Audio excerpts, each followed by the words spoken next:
Isa ka ba sa pinakamaswerteng Chinese zodiac sign sa 2024? Ito ang mga tatlong pinakamaswerteng Chinese zodiac sign. Ang pinakamaswerteng Chinese zodiac sign ngayong 2024 ay ang baboy, unggoy at daga. Ay hinuhulaan na ang nangungunang tatlong pinakaswerteng Chinese zodiac sign sa 2024 na nangangako ng isang taon ng paglago, kasaganaan at tagumpay.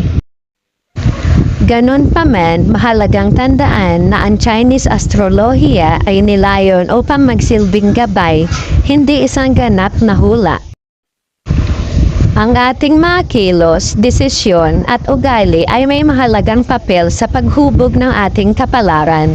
Gaya ng sinasabi ng matandang kasabihang Tsino, ang taong gumagawa ay mananap